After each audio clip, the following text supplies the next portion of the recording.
Amen. Our most gracious Heavenly Father, we come to you today to praise and worship you and give you thanks for all the things you continue to provide for ourselves and our families. Father, we humbly ask for forgiveness for all the times we have offended you. Continue to guide and protect us, Lord.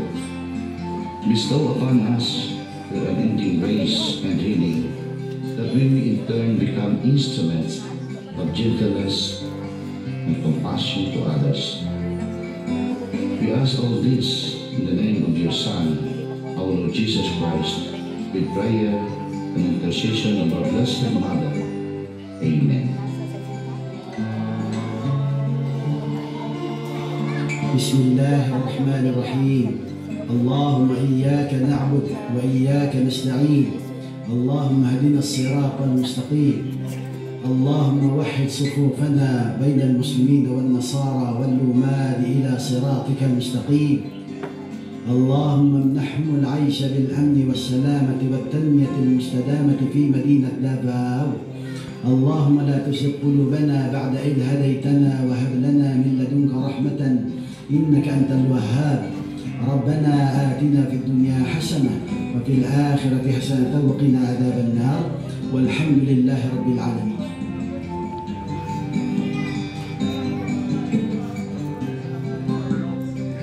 Amoy nin manama, kami gimot talangon, manotod kakaroson mo. Si Koyko, kami tokul talangon, huwag nigtumpi tatana. Si Koyko, kami mohoy takumpianan talangon na maotog. Usako kapusuno, gana akong to pagulos koy. Paagbuyo Koyko, huwag bohoy kat pabor, kahalaan, kalinaw, tapakanami. No pagpugpo, huwag kasabot ako'y oyod kalambot. Kahit ko tamana katodin panubado ipog ampo, o piana ni Koy no, way kakoy tumingon no, way kahalaan ka lang.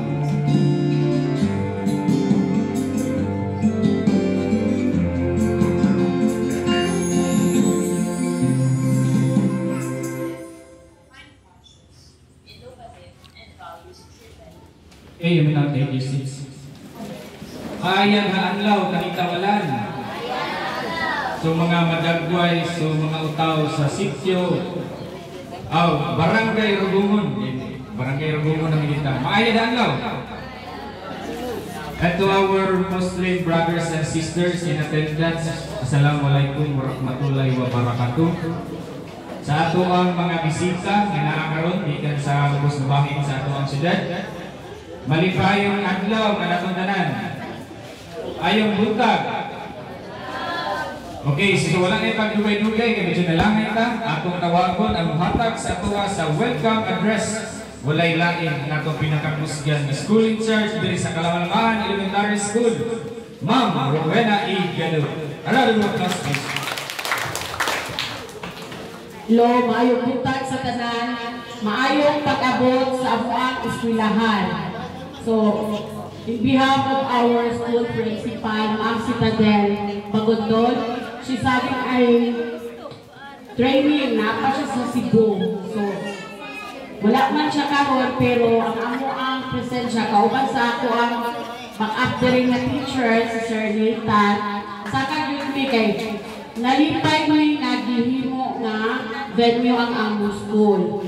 So, naata diri karon para madunggan nato ang mga mensahe o maorienta sa alternative learning system. So, ato ang paminawag yun kay kabalog yun ko para yun sa inyong hatanan. So, once again, welcome to Kalamalamahan Elementary School and good morning. Thank you so much, Ma'am Wayne, for that very wonderful remarks. And now, to give us to do the presentations of ICYDA members, let me call in Ma'am Annalyn Yusores, our Education Program Specialist in ALS 2. A round of applause, please.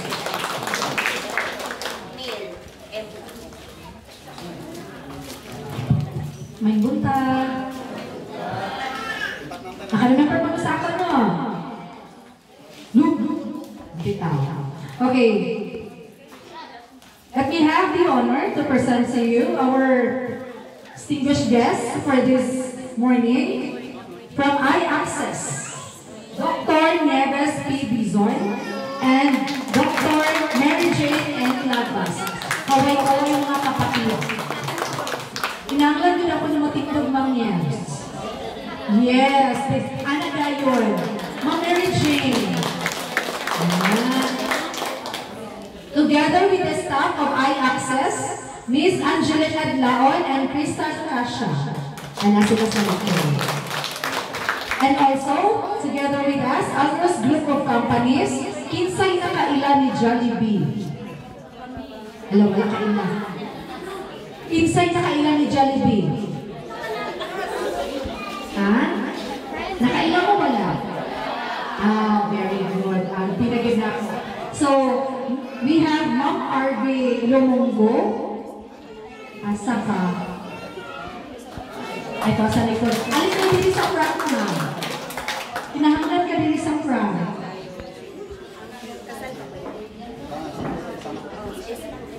Okay. Also, naabot si Sir Patrick Olher. Asa sa Sir Patrick? Sir, mutingkong dyan, sir. And also, from St. Michael's College, we have Ma'am Grenier Ikling. Okay. We also have Sir John Michael de la Calzada. Naasa sa likod. Sir, dinita sa katabangan, sir. We also have Ma'am Isha Cassandra Saharda. And also Sir Ace Vincent Luna. From ICYDO, Miss Scarlett Barbacena. Miss Lars Smith Villacorta. We also have J. Mark Cubao, Angelica Malaza, and Micaela Kim Olivo. Of course, our other partner from Dole, Mr. Joseph Nathan Obrigat Maed. We also have from CSWD, Solon J. Adama. Pinahanglan ko tindong labi, sir. Sorry. We also have Sir Ray Casha, Ma'am Clary Amogente, and Sir Abraham Gabuya. We also have Vanessa Rabanes and Sir John Dave Lozano. Hopefully, coming pa si Christian Horizon. Ay, nana Christian Horizon. Ma'am, dilita sa front. We also have Christian Horizon. So, that's all for the visitors. Napa ba'y nakalimutan na ito sa Rabi? Inside, wala naman siya. We also have the DTI. Kita itong gusto mag-negosyo na si DTI. Later on, we will be given a chance na maistorya sila isa-isa. Maistorya niyo sila kung kinsa inyong gusto maistorya sa ila later on. So, that's all for this morning. Thank you and good morning.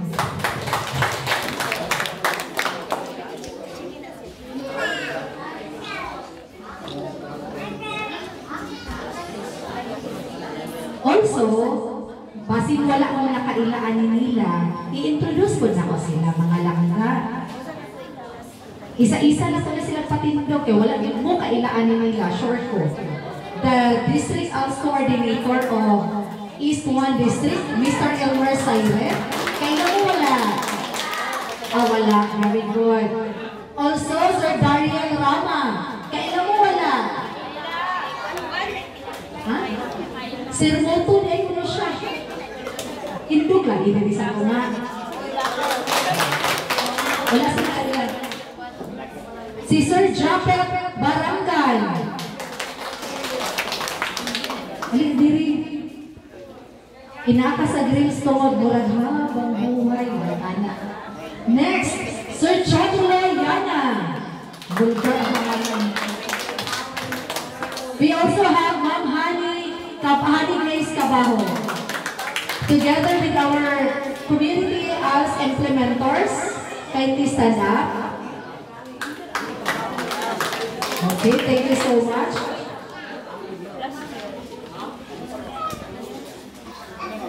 Okay, so without further ado, ato lang sugdan ang ato ang agenda karong buntaga. First, the top. Okay.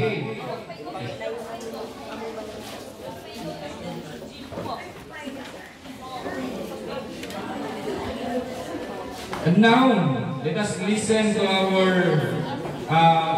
ALS focal person in the Division of Ligan City. Let me call in Dr. Abimar T. Gonzaga. Round of applause, please. Salamat, Sir Dariel. Maaya na masulong kanita walan.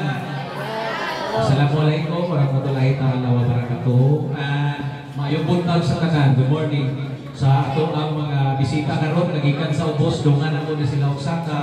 Naghandang-hanta din apay kaming Panginoon kay dili makarga sa isang kasakyanan. So once again, since dugay po ko din sa una, welcome diri sa Kalamalamahan Elementary School, Poblasyon, Barangay Rumungon, part of Iligan City. So mao ni ang pinakadako nga barangay sa Iligan City. So naay nag-abot-abot diari dapat tayo occupy na to ang mga chairs. So unang-una, pailang mo balik ako si Sir Abimar Gonzaga, inyong Division Alternative Learning System focal person. At the same time, kasamtangan karon Internal Vice President sa ato ang Iligan City Youth Development Alliance.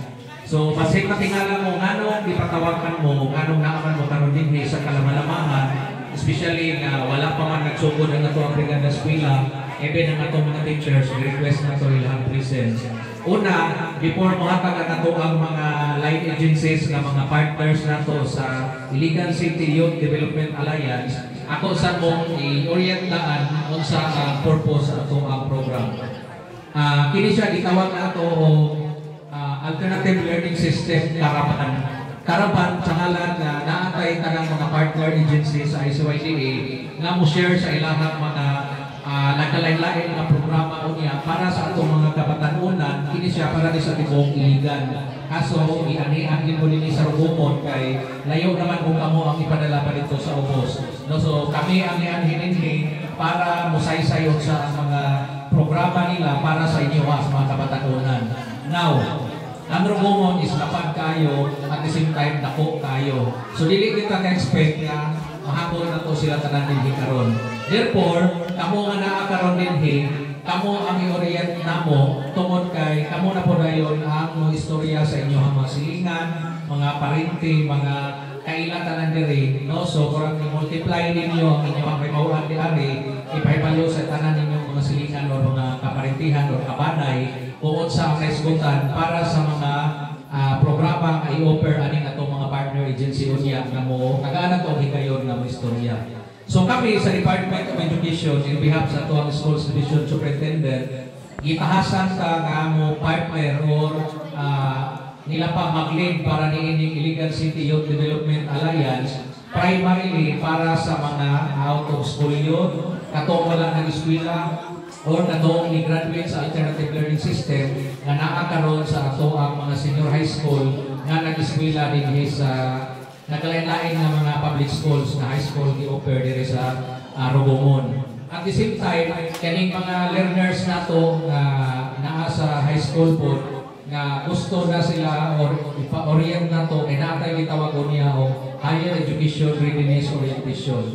Labi na tong mga college bahonan atong eskwela college karong opening or even senior high school pa kay para at least aware mo bukod sa inyong preparation na pagkabuhaton mo niya. Mauning duha ang atong programa na kay Hero Orientation or Higher Education Readiness Orientation at the same time kining ato ang ALS Karaban. So atong nilang siya na duha ka programa into one kay para maisa na to ang pagandi sa ato ang mga bisita. So ipaila naman sila kaganina, kagaanan to sila on time. Ang ako lang ipahibalo ang amo ang ipaanhin ni supposedly yun katong mga ni-take sa ato ang Alternative Learning System na examination ni atong nakalapay na February 3, February 2, 2025. No? So while waiting sa ilahang result, kato sila pagpapasar, automatic man to sila magpwede na mo eskwela dayon o alternate, kanin senior high school na to, pinagi sa ALS o diha pagka sila sa formal. But while waiting sa ato ang result, ang status sa ato ang result karon actually is humana og check sa central office kay gipaubos na ato ang cut-off score from 75 gihimo siya 60%, and then naakaroy ni total o 54,000 ang ipasara sa tibuok Pilipinas, no, kapin 54,000 plus, and then ang nimo is giraut na lang na siya waiting for signature sa defense secretary until ay na din siya ipagawas. So karon June, hopefully dili pa moabot ang enrollment. So katong mga mo graduate na mo pasar, congratulations in advance, magpatawag ra din sa inyo ha o unified graduation sa dito na sa Iligan City. At the same time, katong bahalang maliit mo, tanan natong public schools na nag-offer o senior high school will accept, kung if ever, halimbawa, madugay-dugay yung release. At the same time, unya na po yung mga good news na i-share ang ito i-access o Christian Horizon, unsay mga pamagi nila para maka-access po na ito ang mga ALS na passer na to, no? Katong willing mo eskwela sa ato ang mga private school, especially kani mga TPL nga i-access and Christian Horizon, is a partner na to sa ato ang ICYDA. No, so in behalf again sa ato Schools Division Superintendent o sa ato apong mga pamunuan sa DepEd, Ma'am Vilma, ang atong supervisor o sa atong principal dinhi, nagpasalamat yun sa ato ang mga teachers sa inyong pagprepara ng video in spite of short notice. Kaya supposedly ato kaning Marso nga activity, sige manggod na to og sapawan sa mga activity, mga karon napahigayon na rin nato while wala pa nagsugod ang klase. So hopefully for the next hour, atong paminawan ang mga ilahang ipang-input sa atuaon niya ang mga programa sa gobyerno para sa mga katauhan, especially sa mga kabatanunan. Dili lang sa mga out of school yun, but sa tanang kabatanunan para din sa Rugumon nga pwede ninyo ma-avail. No? So ato pa rin i-welcome ang ato ang tribal elder ni Ari at si Dato Masiricampo. Atong Paulino Gikanan, no? Atong palakpakan si Dato. Ato ang magugumon is Tribal community, majority composed of Higaonon, at the same time na atay mga Maranao, and then naabot kay mga Kristiyano dumagat na dayon. O uban po nato is a partner nato sa ato ang alternative learning system na community ALS implementers na apunta si Dato or Bailan Training si Sayan, usa ka kuan siya kaning authentic na IP elder, or Bailan sa Higaonon dinhi sa Rugumon, at the same time karon isa siya sa atuang. Thank you so much, Sir Abimar Gonzaga. So, inyong nadungog nga wala pa gyud ang result. Pero wala pa na-release, pero man ang result. So tagad-tagad na kahapit na wala pa na-release ang memo. Okay, so at this juncture, okay, ato nang paminawon ang mga kaayuhan nga dala sa ato ang mga bisita. Atong unahon sa pagtawag ang gikan sa DTI, walay lain si Ma'am Michelle Yosores.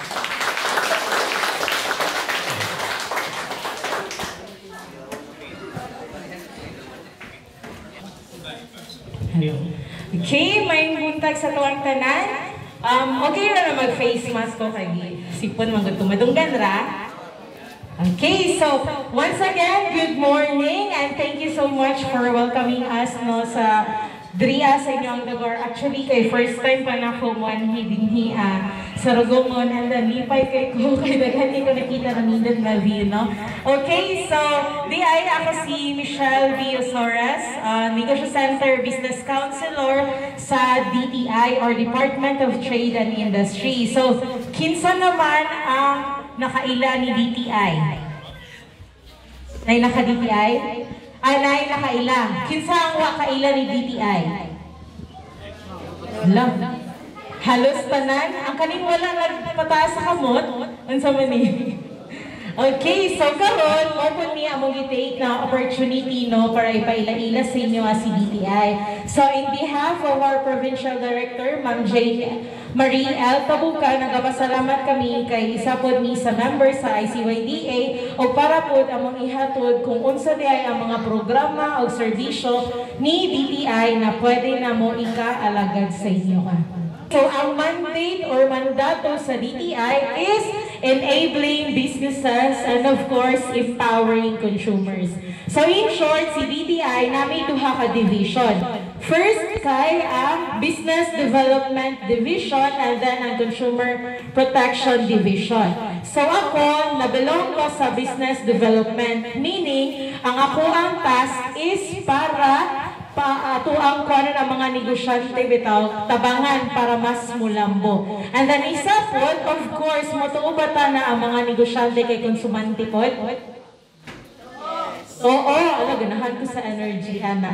Okay, so later on, ako ang i-discuss thoroughly ang kaning duha ka division. So first kay ang Consumer Protection Division, which is mag-empower sa itong mga konsumante or kita, di ba, ng mga konsumante. Kinsa man riya ang dili nagapalit? Wala? No? Agreement na tanan na kita tanan nagapamalit, di ba? Mamalit tag sudan or mamalit pa tag school supplies, sila binahapit na balik ang klase, no? Or unsa pa na din ha itong mga panginahanglanon. So ang first na trabaho sa isa ka division, ang Consumer Protection Division kay price monitoring. Kinsa may makaingon din hiya na mga presyo sa syudad kay mahal. Wala? Ang presyo diri mahal, no? Wherein, kuha na po siya kanang realistic ra po siya kay di ba pag mangumpra mo dito sa syudad sa ubos kay mamliti man pud mo, no? So pag abot din hiya, syempre ang mga sari-sari store na mga owner kailangan po ng patungan, no? Sa presyo pila gani ang pliti kung madto sa syudad padulong dire? Pila? 150 back and forth or one ride lang? Back and forth, no? Okay, so back and forth 300. So 150 ang kuan, kasahan lang, no? So kuan na po siya, okay, tagpila di ay sige na unsa nabutang din niya ang kuan, mahal. Ilang bugas? Kay sinta. Unsa pa ang mga dilata din niya? Pila ang sardinas? Pila? 40? 30? Okay, so actually, ako taga Santa Filomena man ko, no, pare-parehara po ang presyohan. Ang bugas dito sa mga silingan, sa 60 ang kilo, pero of course, depende po na siya, no, sa klase sa bugas. Next kay, handling consumer complaints. Si DTI, mo cater po na siya og mga clients na kanabitang nakapalit og isa ka produkto na guba. Kisa may nakapalit na diriya og for example ref, pag-abot sa balay kay dili mo andar or naibikil or flat screen TV bakaha, tapos pag-abot sa balay kay nanay ni gawas na green na katong light or line. Wala pa? Ikaw sir, sa man mo ang na-concern? Speaker, dili mo tingog. Tapos ang sa imong gibuhat. Diba sa daan na lang mo? Okay, so natay right, no, as consumers. Actually, natay 8 ka consumer rights, pero dili lang ako tagsa-tagsaon, no, ang ato lang ikuan is kani isa na may right na mo complain. So first, mo na itong example si sir, nakapalit siya speaker, pag-abot niya sa balay, dili na mo tingog. Pero na, kuan siya sir, natestingan siya sa pagpalit. So, once natistingan nato, no, sa itong ipalitan, nitingog siya, pag-abot dito sa itong balay, kaya wa siya nitingog, na yung possibility na basin ang charger or dili ka kaya ang saba kuryente. Example lang na siya, no, na mga factor. So, if dili yun, and then first bahaton yun, unta sir, is mubalik ka sa itong ipalitan. Ahaton yung manapalitan line, Shopee. No, which is lisod siya, no? Pero na mapangitaan na gyapon na mo na siya pamaagi. First, guys, since Shopee man, message ni mo ang seller. And then, if wala pa gihapon siya action, pila nakaadlaw, no, pwede ta mo adto sa DTI. And then, mag-file tag complaint na to, ipakita na to ang atong receipt or katong screenshot lang sa kuan, katong sa Shopee na app. And then, right after, si DTI, i-contact niya ang supplier or ang seller. Tapos, kami na tayo manitag way kung saan nato siya pag kuan, no? Pag kuan sa inyo ang remedy, kung sa'yo pwede buhaton, no? So, basta kasi makapalinta og something nga kanang gubagit siya, pero make sure dili kita ang nakaguba, no? Pag naman ka nang kita mismo nakaguba, dili gid na musugot ang mga kuan seller na ibalik, no? Pwede naman tayo refund, replace, repair. So if kita mismo nakaguba, dili ta pwede mo adto sa tong ibalikan, huy guba man ni, ano pag pag-check kay kita din nakaguba. For example, cellphone, di siya mo tingog or di na siya mo under kay tungod nahulog di siya sa tubig, no? So you make sure na factory defect with factory defect ay hata mo complain.